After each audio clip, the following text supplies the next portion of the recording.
The first sound wasn't the music. It was a dry metallic tick above the mezzanine, soft enough that nobody in the audience noticed, but sharp enough to turn my head before the first glass clinked against the first donor smile.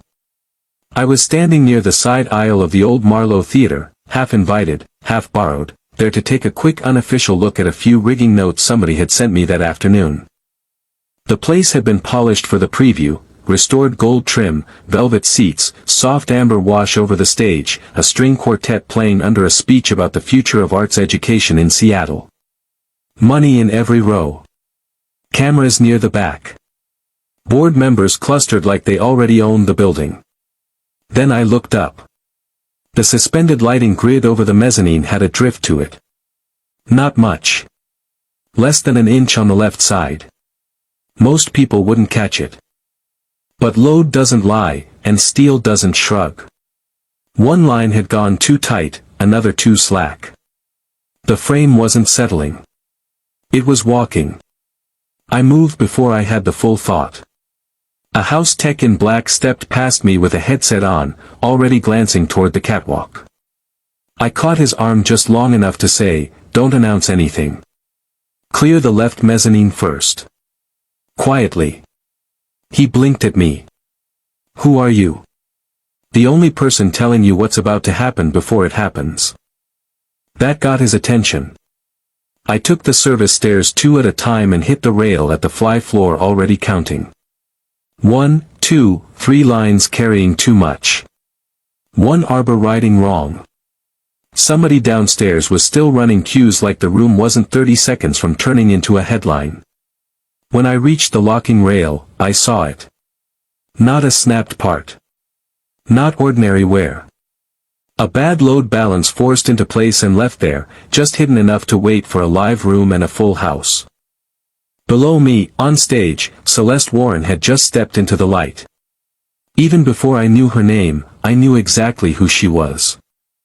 Not because of the dress or the microphone or the people leaning toward her like she could bless the whole project by speaking. It was the control. The kind that looked effortless from a distance and cost a fortune up close. Former performer, I guessed. Somebody trained never to let the audience see the strain. But I saw it. Her smile landed half a second late. One hand stayed loose at her side, the other held the note cards too still. She was keeping the night alive by force. I yanked the manual override, dropped the cue feed, and shouted to the nearest rail operator, "Hard lock on 3 and 7. Now." He hesitated just long enough to make me do it myself. The grid gave another tiny shift, enough to send a dust line shaking loose from the plaster near the ceiling. Below, a few people finally looked up. I didn't need panic. I needed motion. I grabbed the house manager on comms and said, "Start a donor walkthrough to the lobby. Tell them the founder wants to greet everyone personally before the next remarks. Move the mezzanine first. You can't just." I already am. Sometimes authority is just the willingness to sound like there isn't time to argue. The room changed shape in under a minute. Not chaos. Better than that. Confusion wrapped in good manners. People stood, smoothed jackets, lifted drinks, followed ushers toward the exits while pretending it had always been part of the program. I got a counterweight lock in place, then another. The left track was still pulling wrong. So I did the one thing you do when a system is too close to failure and there's no clean fix left. I made it ugly and stable. Manual restraint. Secondary tie-off. Enough brute honesty to hold a lie together until the room was empty. By the time the last cluster cleared the mezzanine, the frame settled with a groan I felt through my boots. No one down below screamed. No one got crushed under falling steel. The quartet had stopped. Cameras were swinging. The board had started to gather around the woman on stage. Celeste didn't move right away. She stood there under the dead lights, looking up at the grid, and for one bare second the mask slipped. Not fear exactly. Something colder. Like she understood, instantly, that this hadn't come from nowhere. Then the board members reached her. Reporters started forward. Somebody called for security. Somebody else called her name. I was already heading down the back stairs. By the time anyone important decided they wanted to thank me, question me, or put me in front of a camera, I was outside in the Seattle rain, stripping off borrowed gloves and checking the time on my phone. 4:52 a.m. would come fast. My son woke up at 6:15 for school, and I was the one who made breakfast. The next morning I was at a breakfast counter in Greenwood with black coffee, repair notes, and a plate of eggs going cold beside my elbow when the whole place went quiet in that particular way diners do when money walks in wearing restraint. I looked up and saw her. No stage light now. No microphone. Just Celeste Warren in a dark coat, hair pinned back, eyes ringed with a kind of fatigue no makeup really hides. Beside her stood a younger man with a tablet and the posture of someone who spent his life intercepting bad news. She stopped at my booth like she tracked me by instinct. "You left," she said. I folded the notepad once and set it down. The problem was still there. Applause wouldn't have fixed it. Her chief of staff looked offended for her. She didn't. She just studied me harder. "The production vendor says the entire theater must shut down for months," she said. "They want emergency control of the rebuild by noon. Last night bought me a few hours. I need to know whether they're telling the truth. You need to know whether they're cornering you." That landed. She slid into the seat across from me without asking. "Will you assess it independently?" I took a sip of coffee. Thought about my calendar. Thought about my son, Liam, and the lunch I still had to pack. "I'll assess it," I said. "One condition." She waited. "I leave every day at a fixed hour for my kid. Not late. Not almost. Any deal that pretends otherwise ends that same day." For the first time since she walked in, something in her expression eased. Not a smile. More like recognition. "Fine," she said. "Then we work around what matters." By 9 that morning I was standing under the stage house, looking up into a system that had been built to carry beauty and was now hiding something mean. Historic theaters have their own smell when they're awake early. Dust in old curtains. Hot cable jackets. Paint that never fully leaves the walls no matter how many restorations get funded. The Academy wasn't a dead construction shell like I'd expected. It was alive. Piano scales leaking out from a rehearsal room on the second floor. Somebody arguing about costume storage in a hallway. A percussion warm-up thudding somewhere deep in the building like a second heartbeat. Celeste met me just inside the stage door with a badge, a ring of keys, and the same controlled expression she'd worn at the diner. Only now I could see what the polish had been covering. She wasn't calm. She was functioning. "This is Nora Feld," she said, nodding toward a woman with cropped hair, 2 phones, and the flat stare of someone surviving on caffeine and duty. "Operations Director." Nora gave me a look that said she didn't enjoy strangers but did enjoy emergencies even less. "If you're here to tell us the place is doomed, try to do it before lunch." "Depends," I said. "Do you want the truth before lunch or after it?" That earned the smallest twitch at the corner of her mouth. Celeste moved me through the building fast. On the way to the fly rail, we passed a narrow room where a young woman in fingerless gloves was cataloging costume pieces with the care of a museum conservator. Early 20s, maybe. She looked up too quickly when we passed, then back down at a ledger she was pretending not to guard. "Mina handles archives and wardrobe overflow," Celeste said. Mina gave a polite nod. Too polite. The kind that comes from listening more than speaking. At center stage, a white-haired man in shirt sleeves stood over a music stand marking a score in red pencil like the building belonged to him by blood right. He didn't bother hiding his annoyance when he saw me. "Another consultant," he said. "Excellent. We're collecting them now." "Maestro Bell," Celeste said, like warning him and introducing him at the same time. He squinted at my tool case. This is a conservatory, not a shipyard. Steel doesn't care what music's playing under it, I said. His nostrils flared. Good. Better open resentment than fake cooperation. I started where failures leave fingerprints, the locking rail, the counterweight arbors, the guide tracks, the limit assemblies. I checked hardware by touch before sight, because your hands catch what paperwork hides. The first bad sign came fast. A retaining pin that should have been rated for overhead load had the right finish, the right shape, even the same manufacturer stamp at a glance. But the machining on the collar was off by less than a millimeter. I held it up to the work light. Who sourced replacements recently? Nora checked a maintenance tablet. Vendor support order. 3 weeks ago. Then they didn't send what was specified. Celeste stepped closer.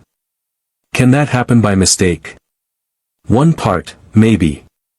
Not a pattern. I kept going. 2 more downgraded pins. A stop block installed half a notch off true. Then I opened the maintenance log cabinet and felt my jaw tighten. The entries for the last 10 days had been cleaned up too neatly. Wrong kind of neat. Real crews write logs like tired people. Abbreviations. Smudges. Notes to themselves. These looked rewritten by somebody trying to imitate competence. I spread the pages on a prop table. These were altered. Nora came over fast. How can you tell? Because whoever did it doesn't know what people write when they're in a hurry. And because no technician who actually checked limit sensors would describe it like this. I climbed to the catwalk after that, traced cable runs, inspected anchor points, then opened the housing on the backup limit sequence. Somebody had disabled the sensors in order, not all at once. First a bypass, then a false pass, then a dead feed. It took planning. Access. Patience. Below me, a student started singing scales in one of the rehearsal rooms. Thin voice, nervous, trying again after each miss. It made the whole place feel more exposed somehow. This wasn't just a venue. It was kids, teachers, schedules, tuition, rent, dreams balanced on old beams and donor money. When I came back down, Celeste was waiting beside the stage apron with her arms folded tight. Well, she asked. I set the open sensor housing on a rehearsal piano and looked at all 3 of them. This wasn't deferred maintenance. It wasn't sloppy oversight.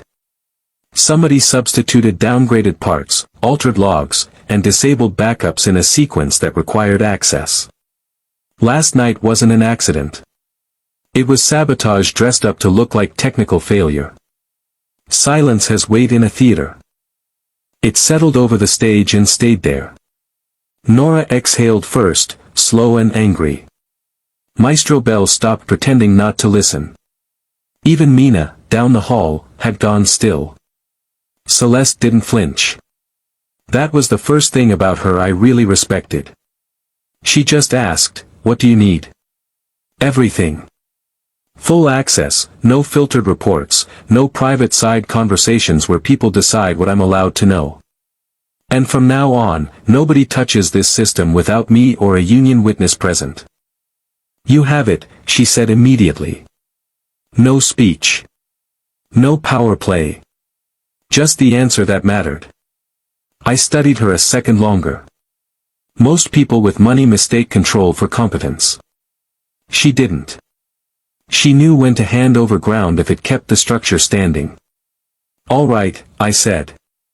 Then here's the truth you actually need. Whoever did this understood the system well enough to make it fail at the worst possible moment. That means they either work here, worked closely with the people who do, or had help from someone with keys. Her eyes sharpened, but her voice stayed even. And the vendor threatening a shutdown? I looked back up at the fly tower, at steel, rope, and old wood holding their breath. They're either taking advantage of the sabotage, I said, or they already knew it was coming. For the first time since I'd met her, Celeste looked less like a founder and more like a woman standing in the middle of an attack she hadn't fully seen yet. Then she squared her shoulders and said, "Show me where to start." By the third day, the theater had stopped feeling like a job and started feeling like a pressure chamber. Not because of the rigging. Steel is honest. Old buildings, too. They tell you what they can hold and what they can't. People are the ones who make a structure dangerous after it's already standing. I was in a borrowed office off the stage right corridor, working through purchase orders and maintenance records with Nora, when the first piece clicked into place. The vendor pushing the emergency shutdown wasn't just some aggressive contractor trying to squeeze a panicked client. Their parent company sat on advisory panels for the same cultural grants consortium that had funded half the Academy's expansion package. Different names on paper, different logos, same circle of money if you followed the signatures long enough. I turned the monitor toward Nora. "See this shell subcontractor? It billed for rigging inspections 2 months before the Academy officially requested them." She leaned in, tired eyes narrowing. "Maybe they were scouting the site." "Maybe," I said. "Or maybe they were laying groundwork so that when the system failed, they could step in as the only people already familiar with the building." Celeste came in halfway through that sentence, still carrying a folder from some donor meeting she clearly wanted to set on fire. "Tell me the worst version." I didn't soften it. This never started as repair leverage. If you're discredited, the Academy gets labeled unstable. The board freezes operations. Outside management comes in under the excuse of public trust. Youth programs get called financially unrealistic, and 6 months later this place is reintroduced as a premium event venue with a selective education wing for appearances. Nora swore under her breath. Celeste stayed still. She had a way of going even quieter when the truth got uglier, like she refused to spend extra motion on shock. "You're saying the sabotage was meant to trigger a governance change." "I'm saying the rigging failure was the first shove, not the main objective." For a second I thought she might argue, or defend somebody, or try to tell me there were too many moving parts for that kind of plan. Instead she asked, "Can you prove it?" "Not yet." She nodded once. "Then we keep moving." That should have been the moment I still walked away. I had enough to justify it. More than enough. By noon my phone had started lighting up with the kind of calls that always come polite first. A facilities manager I'd worked with for 8 years told me one of my routine inspections had been paused pending internal review. An hour later a certification office emailed asking for clarification on an anonymous complaint about unauthorized intervention during the donor event. By mid-afternoon, somebody had forwarded me a local industry thread where my name was already being used in a sentence with words like reckless, freelance, and grandstanding. I stood alone in the alley behind the theater reading it all while cold rain tapped the metal fire stairs overhead. Plenty of men tell themselves they're hard to scare because they've survived worse things. That's not courage. That's memory talking too loud. When you're a widower with a 10-year-old, risk stops being abstract. Every dollar has a name attached to it. Every reputation hit travels all the way to the kitchen table. I could hear Liam in my head asking if I'd still be home in time to help with his science packet. Inside, somebody opened the back door. Celeste stepped out, coat unbuttoned, phone still in one hand. She took one look at my face and said, "What happened?" I showed her the email first, then the complaint notice. She read both without speaking. The alley light caught the strain around her eyes, but when she looked up at me, there was nothing theatrical in her expression. Just anger held on a short leash. "I can end this now," she said. "Publicly. I'll tell them you were called in at my request. I'll say you acted to protect the audience and the Academy. I'll release you from any further work here if staying puts your license at risk." There it was. A clean exit. No shame attached. No one would have blamed me for taking it. But that same morning I'd crossed the rehearsal wing on my way to storage and passed the outreach class in Studio B. A dozen kids with cheap instrument cases and winter jackets piled on folding chairs. A teacher helping a boy keep time by tapping the edge of his stand. A girl with bright green berets practicing scales on a school violin with one frayed string. No cameras. No donors. No glossy brochure version of community arts. Just children working at something difficult because somebody had made a place for them to do it.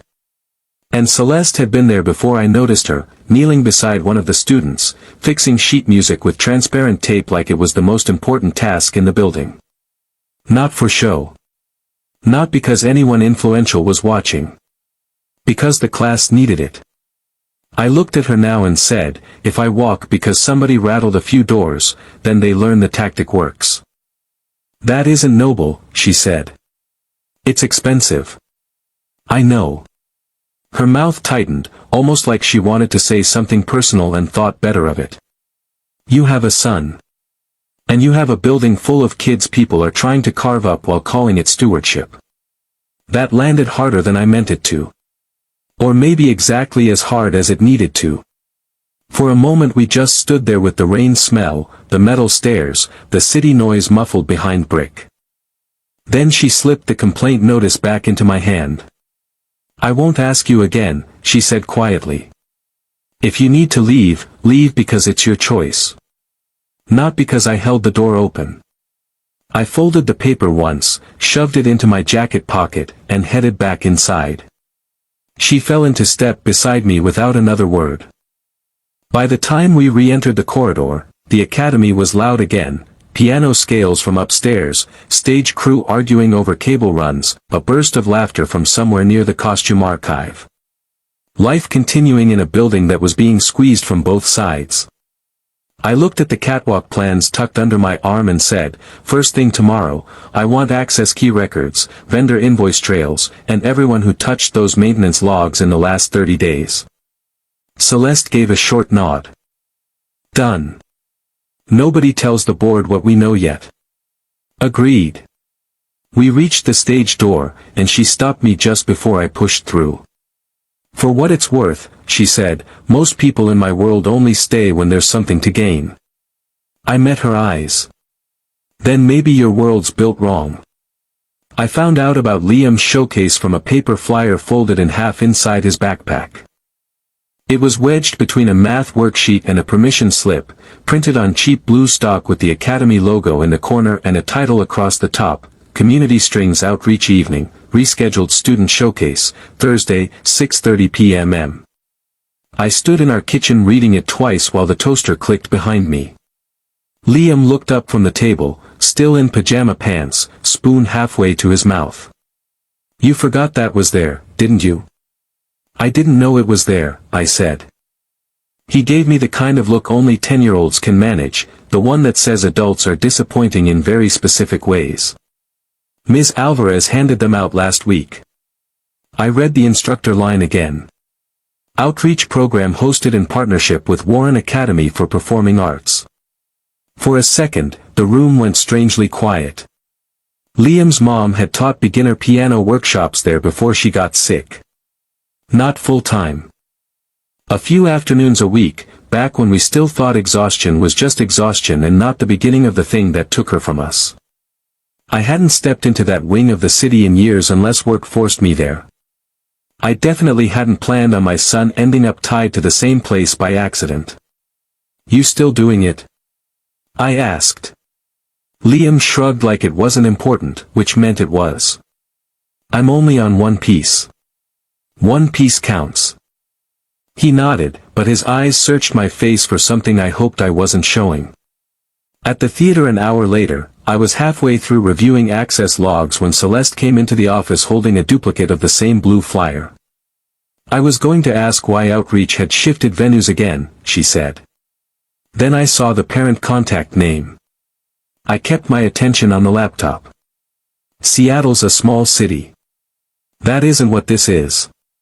No, it wasn't. She set the flyer beside my hand and didn't touch it again.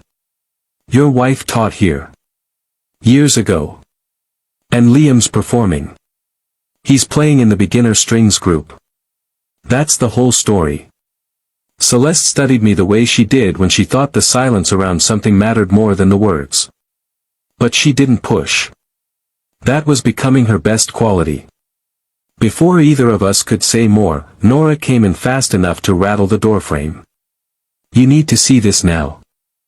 She had her phone already open.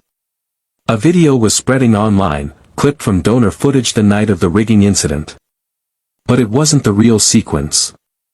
The cuts were tight and dirty in a way meant to fool people who only watched once. Celeste on stage. A ceiling shot. A donor looking alarmed. Then another angle that made the evacuation seem delayed, careless, intentional. The captions were worse. Academy founder continues event despite visible hazard. Donors prioritized over public safety. By the time the clip looped, my stomach had gone hard. "How far?" I asked. "Parent groups picked it up an hour ago," Nora said. "Local blogs are reposting. 2 board members are already asking whether Celeste should step aside until an external review is complete." Celeste didn't say a word. She just reached for the edge of the desk and held it. I took the phone from Nora and scrubbed through the video frame by frame. "This angle from stage left shouldn't exist on the public archive."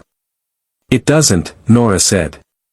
"That feed was internal rehearsal backup. So the leak had come from inside." For the next 2 hours the building felt like it was tightening around itself. Parents called. One teacher left crying after a family withdrew their daughter from the scholarship program. Maestro Bell started a shouting match in the lobby with a board liaison. Mina, the archivist everyone had quietly been eyeing because she touched records and storage keys, looked like she was waiting to be accused of murder. Celeste wanted facts, not noise. That helped. We built the timeline on a white rehearsal board normally used for music notation. Original footage capture. Internal storage. Edited export. Upload window. Distribution spike. Access points. Anyone with clearance, card entry, or server pass-through. Mina was clean within 20 minutes. Too clean, actually. She had the nervous habits people distrust, but her records were meticulous and boring in the best possible way. No unexplained entries. No gaps. No hidden transfers. The real break came from Nora's deputy, Gavin Mercer. Smooth voice, perfect jackets, always appearing with the right folder 3 minutes before someone important needed it.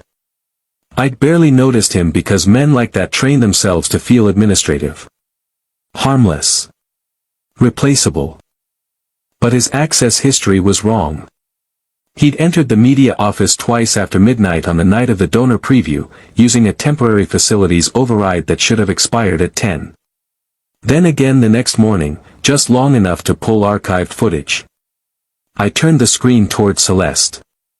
"This is your leak." For the first time all day, something flashed across her face sharp enough to read immediately. Not surprise. Betrayal sharpened into fury. "Gavin," Nora said. "He doesn't even handle production media." "Exactly," I said. "Which means someone gave him reason and coverage." Celeste closed her eyes once, brief and controlled, then opened them again. "We don't confront him yet." "No," I said. "We isolate his access, pull mirrored records, and find out who he's feeding." She nodded. That was the rhythm now. No speeches. No collapse. Just the next correct move. By evening the rehearsal room whiteboard was full, the coffee had gone cold twice, and the academy outside the office windows sounded thinner than it had that morning. Fewer students in the halls. More worried voices. The kind of institutional fear that spreads before the official email ever goes out. Celeste was standing beside the board when I handed her the clean timeline. "This gives you something real," I said. Public statement, parent briefing, board response. Facts. Sequence. No panic language. She took the pages but didn't look at them right away. "You do this like breathing." "No. I do it like if I stop, things fall." Her eyes lifted to mine then, tired and steady and far too clear. That isn't very different. For a second the room narrowed around that. Not romance. Not anything soft. Just recognition from someone equally worn down and equally unwilling to let go of the structure while people were still inside it. Then Nora knocked once and came in with another stack of calls, and the moment was over. Celeste squared the papers in her hands and said, "Let's take back the story before they write the rest of it for us." I glanced at the blue flyer still sitting on the edge of the desk, Liam's name printed in the student list near the bottom. This had stopped being a contract days ago. Now it was my son, my wife's old footprint in the city, and a building somebody was trying to hollow out from the inside. "Yeah," I said. "Now we make them hurry." The first real fight between us happened in the rehearsal hall with a stack of parent withdrawal emails open on Nora's laptop and rain ticking against the high windows like the city wanted in on it. Celeste stood at the end of the table, one hand braced on the wood, reading a draft statement from the grants consortium. They'd wrapped the knife in polished language. Temporary transition support. Stabilization oversight. Mission continuity during reputational review. The usual clean phrases people use when they want to take something without saying so plainly. Nora looked sick of all human speech. Maestro Bell had refused to come in at all after learning 2 more scholarship families were pulling their kids, until things settled. Mina was in archives, gathering copies of records before somebody with a title thought to make them disappear. I read the consortium's proposal once and set it back down. No. Celeste didn't look up. That isn't analysis. It's the only useful part of it. Now she lifted her eyes to me. Tired, steady, already irritated. If I refuse outright, they push for a vote.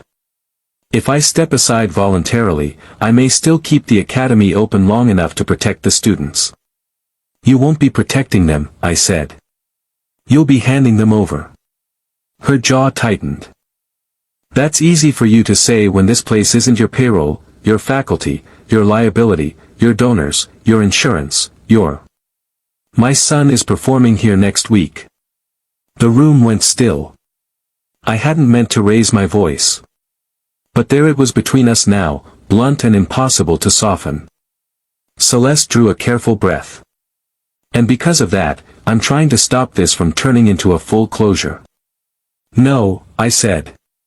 You're trying to make the damage smaller by calling surrender responsibility.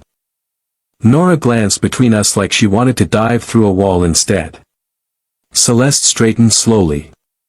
You think I don't know what they engineered? I do. I also know what happens when institutions lose funding in public. Everyone talks about principals right up until teachers miss paychecks and parents find other programs. And predators count on exactly that math, I said. They create enough panic that the person under attack starts offering pieces of themselves to save the structure. Something in her expression shifted then, not toward anger but toward hurt she had no time to indulge. You are not the one who has had to smile at the people gutting this place while thanking them for their concern. That doesn't mean you let them win clean. She looked at me for a long second, and when she spoke again her voice had gone cooler. More formal. Dangerous in a quieter way. You know systems, she said. You know failure points, loads, chain of custody. You do not know what it costs to keep an arts institution alive in a city that likes culture as long as it stays decorative. Maybe she was right. Maybe that was why her next sentence landed so hard. You get to leave at your fixed hour and still call it integrity. I stared at her. That was unfair, and she knew at the moment it was out. I could see it on her face. But unfair words usually come from a true place before they become a wrong one. I picked up my jacket from the back of the chair. And you get so used to negotiating with people who own rooms that you've started mistaking retreat for strategy. Nora closed her eyes like she was listening to a ceiling crack. I walked out before either of us said something worse. The break didn't last long, mostly because the building wouldn't allow it. Sabotage has a way of chewing through pride fast when it keeps moving in the dark. That evening, after I got Liam through homework and pasta and half a science review sheet on magnetism, I sat at my kitchen table with copies of the access logs Mina had quietly sent over and started building a cleaner chain of movement around Gavin Mercer. Entry times. Server polls. After-hours badge extensions. One pattern kept circling back to a name that bothered me more the longer I stared at it. Eleanor Vale. If you followed arts coverage in Seattle, you knew who she was. Patron saint of galas. Civic benefactor. Elegant widow with a talent for appearing beside every major cultural initiative right before the photographers arrived. Her name was all over the Academy's public rise, always one step behind Celeste's, like mentorship made visible. Her assistant's credentials showed up near the media suite twice in the same week as Gavin's. Not enough to convict anybody by itself. Enough to make my neck go tight. The next morning I was at the theater before 7, waiting outside archives when Mina opened the door with a cardboard tray of old keycard backup files and the expression of someone who had finally decided fear was less useful than truth. I found something, she said. Inside were visitor clearances for restricted catwalk access during donor prep week. Most were normal. One wasn't. A special escort authorization tied to Vale's office, signed through board privileges that should never have applied to rigging zones in the first place. I took the sheet and read it twice. At 9, Nora confirmed an external payment trail from the vendor to a consulting firm that had done program preservation strategy work for none other than Eleanor Vale's foundation. By 10, the whole architecture had changed. The vendor wasn't steering the attack. They were muscle. A polished instrument. The design came from higher up, closer in, wrapped in philanthropy and concern for standards. Not a contractor trying to seize leverage, but a board patron trying to reclaim the academy from the direction Celeste had pushed it, away from elite donor programming and toward scholarship students, neighborhood outreach, and families who arrived on city buses instead of in black cars. I found Celeste alone in the empty box office, reading the consortium statement again like repetition might make it less rotten. I put the authorization sheet and payment printouts on the counter between us. She read the first page without moving. By the second, the color had gone out of her face. Eleanor, she said at last, and there was no disbelief in it. Just something worse. The ache of a suspicion becoming evidence. She built the pressure campaign through the vendor, I said. Used Gavin for the leak. Used board access to move people where they didn't belong. All while keeping her hands clean enough to play rescuer when you finally broke. Celeste rested both palms on the counter, staring at the papers like they had changed the room's oxygen. She launched my first benefit series, she said quietly. Introduced me to half this city. When the academy was still an idea, she told me I had to choose whether it would become a monument or a doorway. I said nothing. A humorless smile touched her mouth and vanished. I chose doorway. And she never forgave you for meaning it.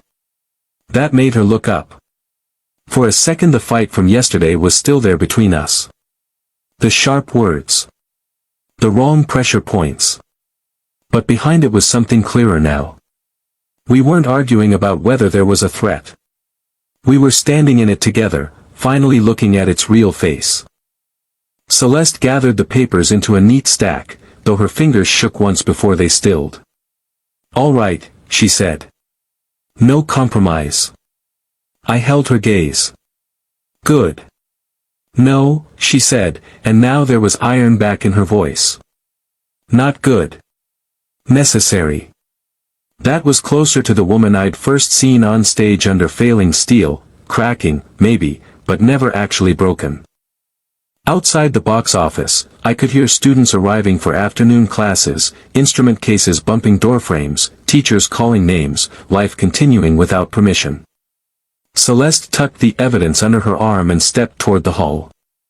This ends publicly, she said. I nodded once. Then we'd better build something stronger than a private accusation. We came back together without apology. There wasn't time for one, and maybe that made it cleaner. By the next morning the academy was 3 days from its emergency youth performance night, parent withdrawals had slowed but not stopped, and Eleanor Vale was already moving through private calls like a woman setting silverware before a funeral.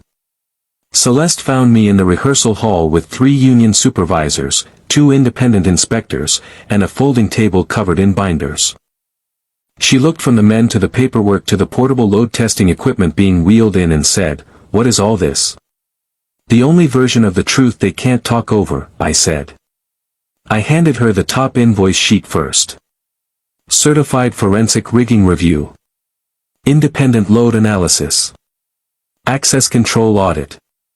Emergency Compliance Sign-Off for a Reduced Capacity Public Event. Everything with names, license numbers, dates, seals. The kind of stack that costs real money because it has to survive hostile scrutiny. Her eyes moved down the page, then to the second, then back to me. "You got all this approved overnight?" I didn't ask permission. That wasn't my question. No, it wasn't. I set the last binder down and answered her straight. I mortgaged the equity left in my workshop. For a second she didn't react at all. Then the words reached wherever her composure actually lived. "You did what?" "It's enough to cover testing, certified oversight, and document review through the event. Enough to make sure if they try another safety ambush, they run into paperwork stronger than their influence." She stared at me like I'd stepped outside the known rules of her world, which maybe I had. "That workshop is your livelihood," she said quietly. "It's also where I repair school risers and inspect church rigging and spend too many Saturdays teaching Liam how not to lose socket wrenches. That money was for your son." It still is. The room had gone strangely still around us. Even the union guys, who had seen everything money and management could do to a building, suddenly found other things to look at. Celeste took one step closer.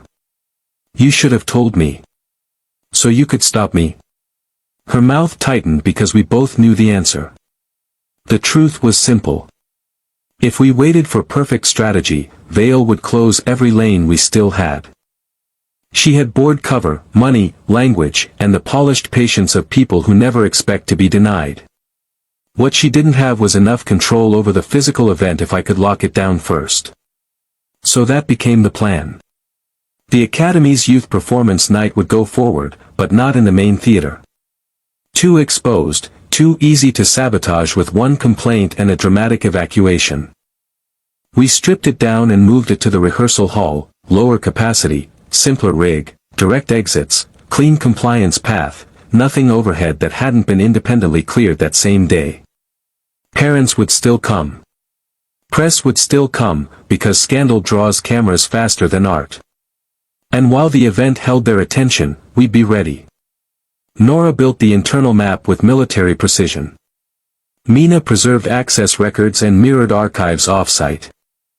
The inspectors documented every disabled safeguard, every downgraded part, every altered entry. I walked the supervisors through the exact physical sequence of the sabotage twice until they could explain it in plain English without drifting into jargon. By late afternoon the rehearsal hall looked less like an art space and more like a fortified truth. Rows of folding chairs. Temporary risers. Taped cable runs. Emergency lights checked by hand. Compliance forms clipped in duplicate by the door. Through the open side corridor I could hear students rehearsing anyway, as if kids always know the adults are drowning and choose to keep time out of spite. Celeste spent the day moving between parent calls, staff briefings, and board messages she never let me see. But sometime around 6 she came back to the hall and found me tightening the last lock on the portable rail assembly. "You were right," she said. "I kept working." "About which part?" "About compromise." She folded her arms, watching my hands. I was calling it responsibility because surrender sounded too honest. I checked the locking collar, then looked at her. And I was angry enough to forget what it costs you to hold the front of this thing every day. That almost counted as peace between us. Almost. Her eyes went to the binders again stacked at the end of the first row. No one has ever done something like this for me without attaching ownership to it afterward. I knew more about her from that sentence than from anything she told me directly. This isn't ownership, I said. No, she said, and there was something unguarded in her face now, something that made the whole room feel quieter. That's why it scares me. Neither of us moved. Outside, somewhere down the hallway, a child missed a note on violin and tried again. Someone laughed softly. A conductor counted from 4. The building kept breathing around us. I wanted, very briefly, to touch her. Not because the moment was dramatic. Because it wasn't. Because she looked tired enough to lean and proud enough never to do it first. Instead I said, then let it scare you later. Right now we need Vale to make one more move. Celeste gave a small, tired exhale that might have been a laugh if either of us had more energy left. You really think she will? She thinks performance night is your last chance to look competent in public. If she can shut it down in front of parents, press, and city officials, she doesn't just remove you. She defines you. And you're ready for that? I glanced at the clearance packets, the signed testing reports, the sealed copies of the access logs, the evidence trail waiting like a tripwire. Yeah, I said. Now I am. She stood beside me a second longer, shoulder almost brushing mine, neither of us pretending the space between us meant nothing anymore. Then Nora called from the doorway that the final certifications had come through. Celeste straightened first. Mask back on. Voice steady. Good, she said. Then tomorrow night we stop surviving this and end it. Performance night started an hour before the first note. That's how these things always work when people are planning to ruin you politely. The public sees chairs, programs, nervous children in black shoes. What they don't see is the machinery around the edges, phone calls, inspections, whispered objections, someone with a title trying to turn hesitation into authority. By 5:30 the rehearsal hall was full of folding chair reality. Parents with paper cups of coffee. Kids clutching instrument cases and pretending not to shake. City art staff lingering near the back like they hadn't come to witness a possible collapse. 2 local reporters. 3 board members. And, 10 minutes later than everyone else, Eleanor Vale in a cream coat that probably cost more than my first truck, gliding in with the expression of a woman prepared to endure something regrettable for the public good. Celeste saw her and didn't blink. That mattered.